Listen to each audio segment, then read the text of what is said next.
परशुराम भगवान विष्णु के छठे अवतार माने जाते हैं। परशुराम को भगवान विष्णु का उग्र अवतार माना गया है। उन्होंने श्री राम से पहले इस धरती पर अवतार लिया था।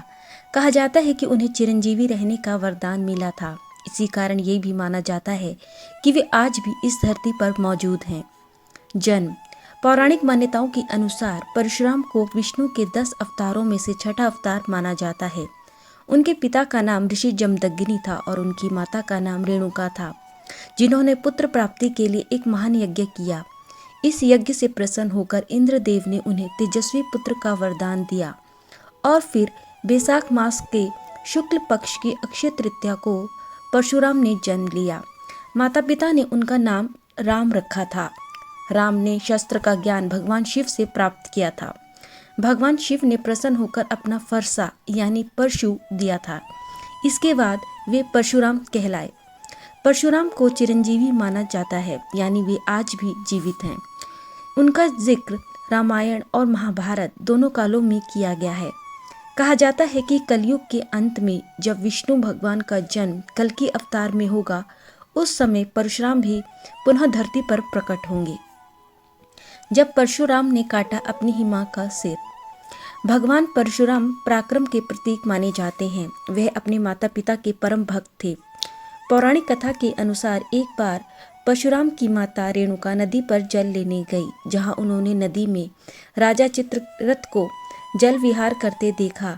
राजा को देख उनके मन में विकार उत्पन्न हो गया था। अचानक उन्हें याद आया कि उनके पति हवन के लिए इंतजार कर रहे हैं, तो वे वापस जल लेकर आश्रम पहुंची।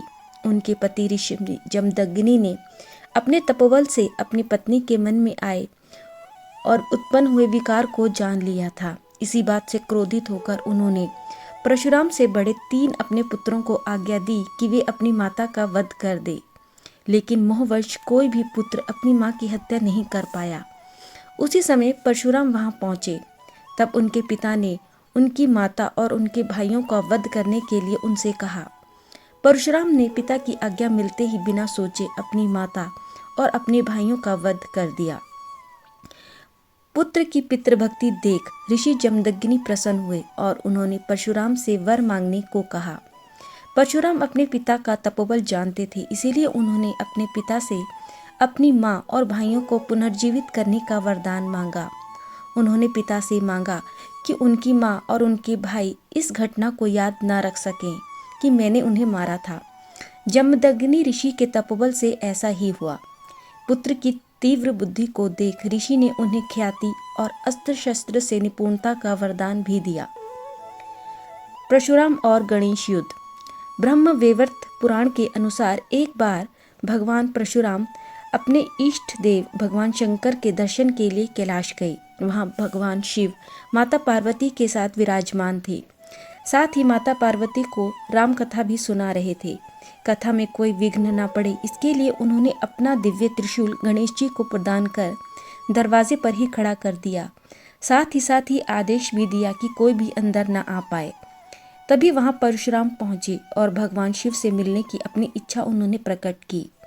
जब गणेश ने उन्हें अंदर जाने से मना किया तो परशुराम क्रोधित हो गए और परशुराम ने अपना दिव्य फरसा अर्थात कुल्हाड़ी गणेश पर फेंक दी, जिससे उनका एक दांत टूट गया।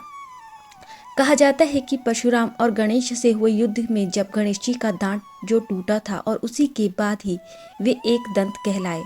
माना जाता है कि इस घटना के बाद मां पार्वती परशुराम पर बहुत क्रोधित हुई, पर भगवान शिव ने उनसे कहा कि जिस प्रकार गणेश तुम्हारा पुत्र है, उसी प्रकार परशुराम भी मेरा ही पुत्र है और मुझे बेहद प्रिय है। इस घटना के पश्चात परशुराम ने माता पार्वती और गणेश जी से माफ़ी मांगी और गणेश जी ने उन्हें माफ़ भी कर दिया। तब परशुराम ने भगवान गणेश को अपने दिव्य फरसा अर्पित किया और उन्हें अपना आशीर्वाद भी दिया। इस घटना के बाद गणेश को एक दंत अर्थात एक दांत वाले भगवान के नाम से जाने जाने लगा। रामायण में परशुराम। त्रेता युग। कहा जाता है कि जब भगवान विष्णु के 7वें अवतार श्री राम के समय भी परशुराम उस युग में थे। जब सीता के स्वयंवर में प्रभु श्री राम ने धनुष तोड़ा तो महेंद्रगिरी पर्वत पर तपस्या कर रहे परशुराम क्रोधित हो स्वयंवर में पहुंचे और शिव धनुष तोड़ने वाले का नाम पूछा। पर भगवान श्री राम को देख उन्हें स्वयं से ये ज्ञान हो गया कि श्री राम स्वयं भगवान विष्णु का ही अवतार हैं, तो वे वहां से चले गए।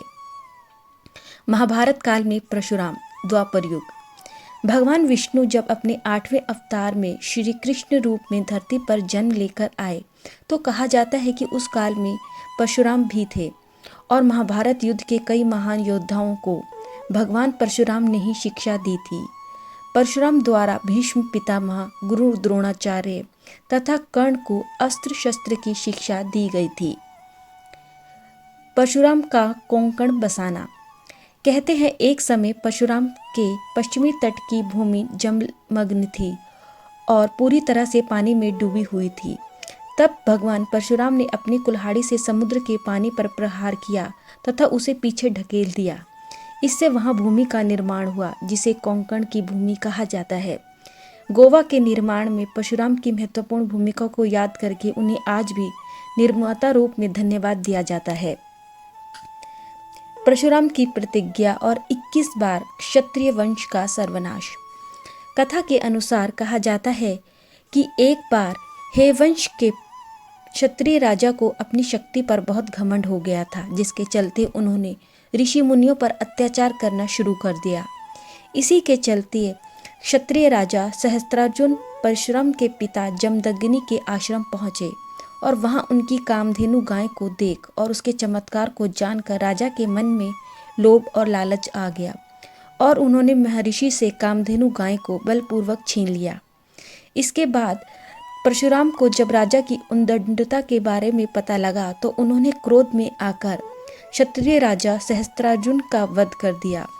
इसके बाद परशुराम की प्रतिज्ञा की शुरुआत हुई, क्योंकि कहा जाता है कि सहस्त्रार्जुन की हत्या का बदला लेने के लिए उसके पुत्रों ने परशुराम के पिता महर्षि जमदग्नि का वध कर दिया। पिता की हत्या से आहत होकर उनकी मां रेणुका भी सती हो गई। तब परशुराम ने क्रोधित होकर अपने पिता के शव के 21 घावों को देखते हुए ये प्रतिज्ञा ली कि वे इस धरती से सभी राजवंश क्षत्रियों का 21 बार संहार करेंगे। परशुराम चिरंजीवी हैं। माना जाता है कि कल्प के अंत तक वे इस पृथ्वी पर बने रहेंगे। उन्हें रामायण काल में भी देखा गया और महाभारत काल में भी। परशुराम को विष्णु का वेशावतार भी कहा जाता है, क्योंकि भारतीय पौराणिकता में वे क्रोध के पर्याय रहे हैं। माना जाता है कि जब भगवान विष्णु कल्कि रूप में अपना 10वां अवतार लेंगे, उस समय परशुराम भी धरती पर रहेंगे और वे उनके गुरु होंगे, जो उन्हें अस्त्र शस्त्रों से लेकर हर विद्या में निपुण बनाएंगे। परशुराम भगवान शिव और विष्णु के संयुक्त अवतार माने जाते हैं। शिव से उन्होंने संहार रूप लिया और विष्णु से उन्हें पालक के गुण प्राप्त हुए।